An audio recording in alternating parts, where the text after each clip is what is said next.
So what I did was I pretended I was holding a toothbrush and I started brushing my teeth.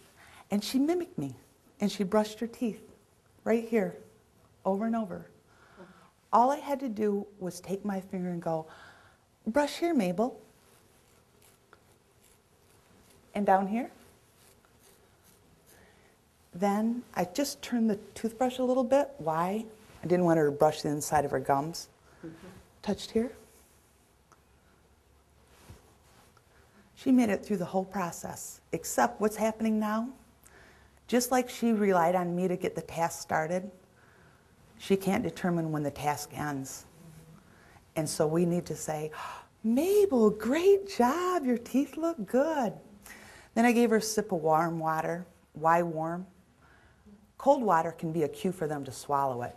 Warm water can be just enough of a cue for them to realize that they're going to spit it out. So I demonstrated swishing, if swishing's a word, and she mimicked me. And then good job, Mabel. And I said, can you spit it out? And she did all over the front of you. We all make errors. The next time I helped her, I did demonstrate bending over the sink.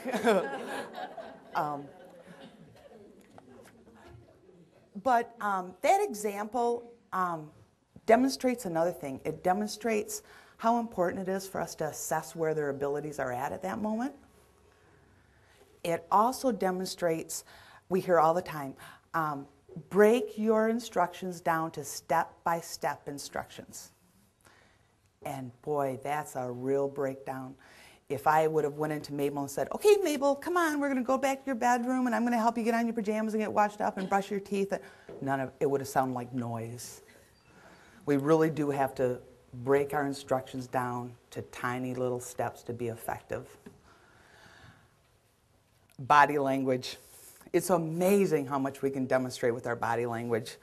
Not always positive. Tapping foot can say you're impatient.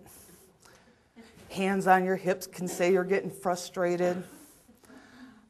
Oh, no quicker way to say disapproval than to point a finger. Hand clapping can say approval, can say exhausted. But communicating really goes two ways. It's us trying to communicate to them. We want them to understand us.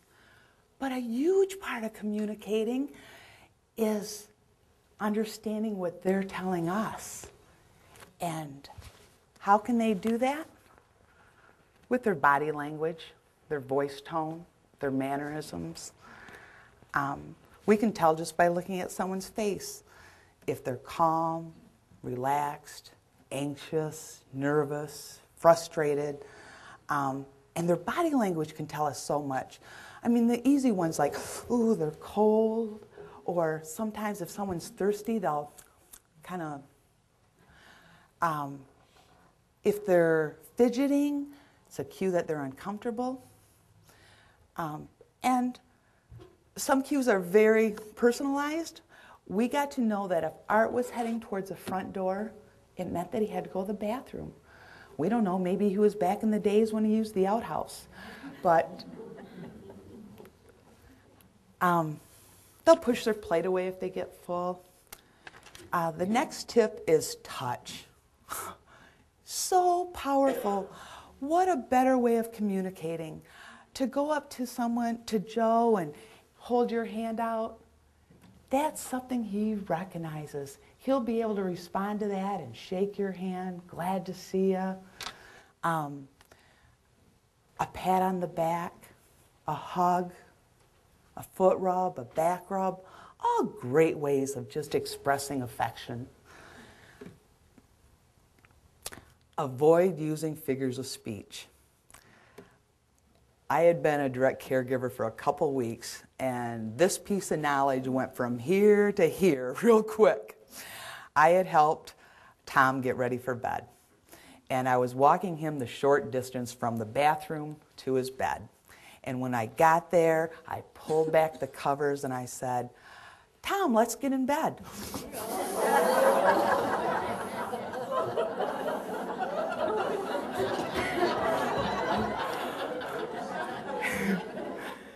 If Tom had the full capacity to use language the way he did in years past, he would have said, look, Yvonne, I'm a married man. My wife still visits me a couple times a week.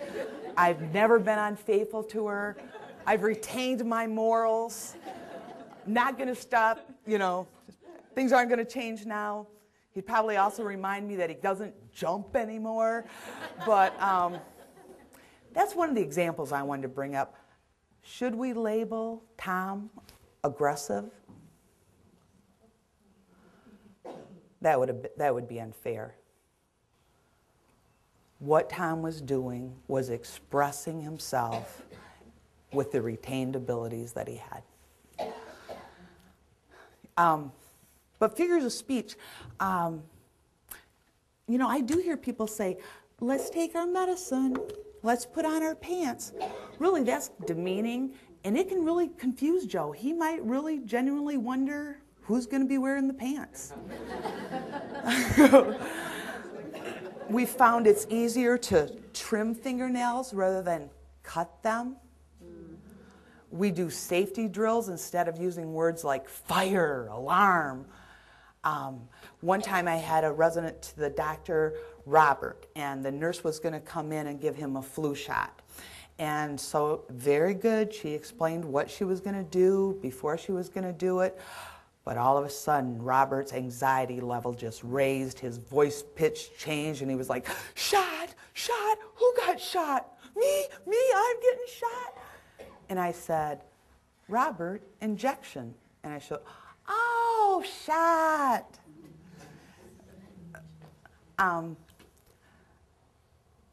If Joe spills his milk again and he wants another glass and I say, no problem, he might really think he's not getting another glass because the milk has run out. I love this story. True story. Margie was bringing her mom, Annie, back. They had been out to lunch, and they walked inside the home, and the goal at hand was just to get Mom to take her coat off. So Margie says, Mom, can I have your coat? No.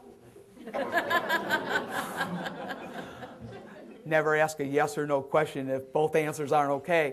But then she said, Mom, I need your coat. No.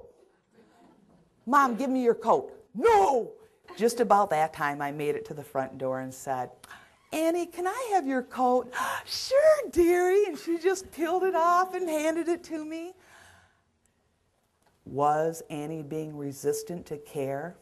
Or could it be that it was just some communication falling out? What was the first thing that Margie asked her mom? Mom, can I have your coat? Mm-hmm. No, you've got your own coat. I need this coat. Mom, give me your coat. No, for the second time I've told you, you have your own coat. I'm going to keep this one. Mom, give me your coat. No, how many times do I have to tell you? When I walked up, what did I say? I opened the closet door. Can I hang your coat up for you? Oh, please, put it in that closet where it's safe. My daughter keeps trying to take it from me.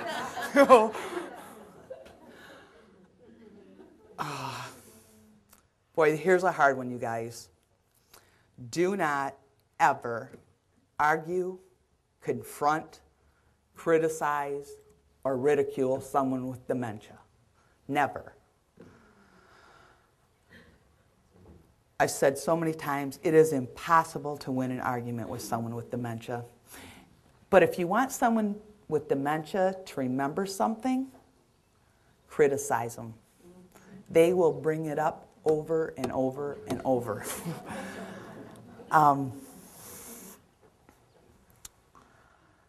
This is such a hard topic because how do you not argue with Dad when he's absolutely wrong? And how do you not, try to straighten Mom up when there's no validity at all in what she's saying? Two ways.